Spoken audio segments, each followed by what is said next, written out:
Ayla was unable to express her displeasure with Laura to the individual in question, so she roughly poked the stew with a spoon to relieve it. She was a girl of only 12 years old. She was full of grandiosity about how sleeping in is a big mistake. The start time wasn't really that late. Even though it was summer and the sun was rising early, she didn't begin her training until the sky was just beginning to lighten. In the past, these things seemed natural, but after receiving love as a princess from the Duke's family for 2 years, everything seemed unreasonable. However, she felt guilty about the complaints that kept coming up and told herself that it was something that couldn't be helped for her father's sake. Mississippi. What is the answer? Laura, who didn't seem to like the way Ayla was digging into the stew without responding, urged her to respond in a dry voice. It's okay, Laura. I will do the best I can. I'm sorry. Only after she gave her usual response in a dejected voice did Laura's cold gaze loosen. You should do that. Of course. Laura nodded proudly, as if she liked his answer. Ayla closed her eyes to control her anger. She was the kind of person who knew hundreds of ways to kill Laura with her bare hands, with a single weapon, if she wanted to. But he couldn't ruin the job just to vent his anger for a moment. He had decided that he would pay with his life for deceiving her, and when he was done, he planned to hold Laura responsible for participating in deceiving her as well. That was still a distant future. If you finish eating, I'll leave the table. Because I have work to do. Whether or not she knew that her life had been extended thanks to Ayla's patience, Laura still took the prize with arrogance and an arrogant attitude. He didn't even want to eat more, but it was still enough to hurt his feelings. Laura, who said she had work to do, returned to the room shortly after receiving the award.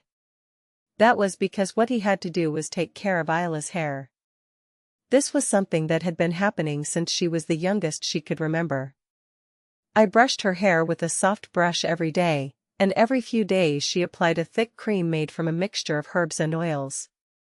When Laura was younger, her mother did it, and after Laura inherited it, it was something she had always done, even after joining the dukedom.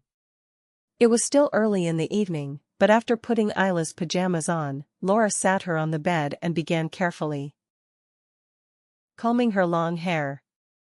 Then he started applying lotion to her hair. It seemed like today was one of those days. He always hated that sticky feeling, but he kept it to please his father. You should know that you are happy. This cream was also specially prepared by the owner for his beloved daughter. While applying cream to her hair, Laura talked non-stop. It would be much easier to bear if he just kept his mouth shut. Yes, I know. As he half-argued with his soulless voice, he was already reaching the end of taking care of his hair. After wiping off the lotion with a soft cloth and applying a refreshingly scented vegetable oil, Laura spoke to him in a stern voice. Go to sleep now if you don't want to fall asleep tomorrow too. The days were long and it wasn't dark yet. His day was always like this. Laura left the windowless room, leaving only a small lamp behind, and locked the door from the outside as she always did. They said it was to protect the beautiful young girl, but if that was the case, it wouldn't be right to close her from the inside. This lock was simply a device to prevent her from escaping. Ayla lay back on the bed and let out a loud sigh towards the sky. When she returned to the past knowing the truth, she realized once again that she had been treated in a truly absurd manner, which gave her a bitter feeling. But now that Laura had locked the door and left, it was Ayla's most precious free time. The only light in the room was the faint glow of a small lamp, but the darkness didn't bother her. He had lived in a dark room like this all his life and had become accustomed to the darkness through numerous training sessions. And closing the door was no problem. This was because these fortresses did not usually have a single door. It seems she didn't do a detailed investigation as she stayed there for a month or two at the minimum and 3 or 4 months at the most, but she was different. She had the ability to hone herself to become a slightly better assassin. The ability to find secret passages in buildings. The cloud was also an area I didn't know much about. It was pure chance that he found out about this. While wandering around abandoned fortresses, he sometimes stumbled upon ancient books by chance. It was the same back then. Ayla was looking under the bed when she found a completely worn-out book.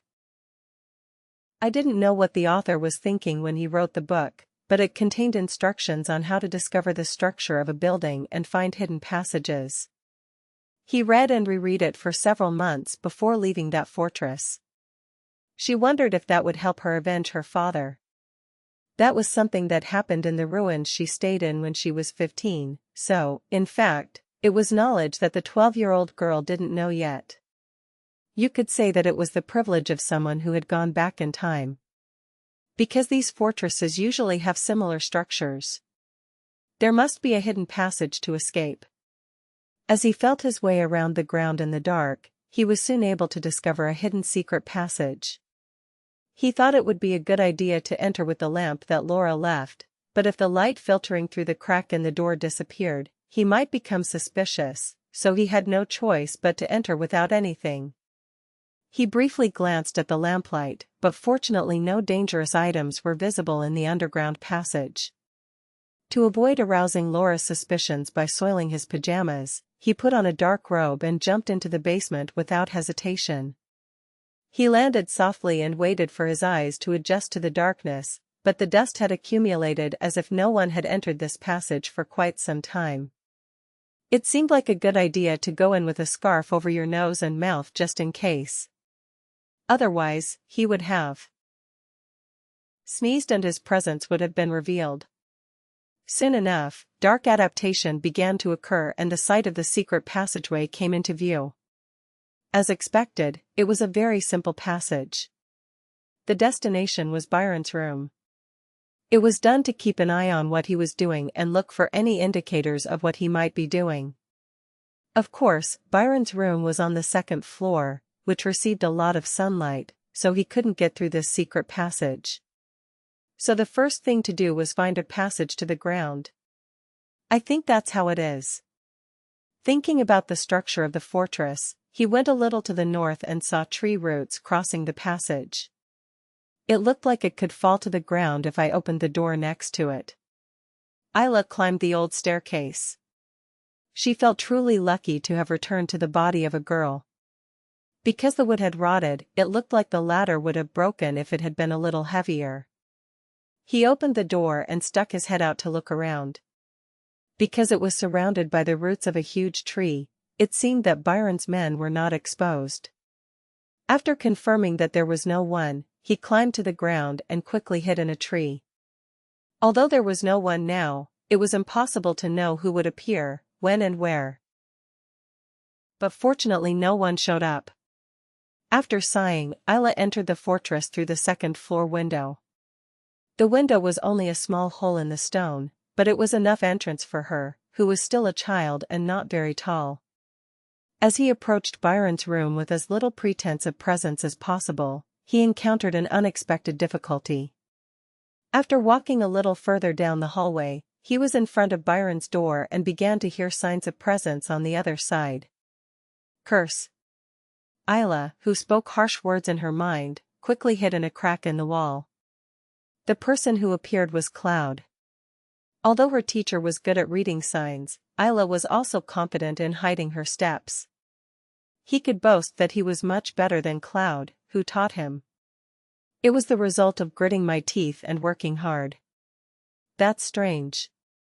It seemed like there was someone. Cloud looked towards Ayla and cocked his head. He hid it well, but perhaps not as gently as I thought. Ayla even held her breath and hid her presence in case she was caught. Fortunately, Cloud soon shook his head and knocked on Byron's door, perhaps thinking it was just his mood. Who are you? I'm Cloud. Forward. Byron's haughty voice came from inside the room. Cloud opened the huge wooden door and entered the room. It may not have been soundproof because it was an old wooden door, but to hear the voices more clearly, he moved quickly and grabbed the door before it closed completely. Thanks to this, a very small gap was created. Well, How is the girl?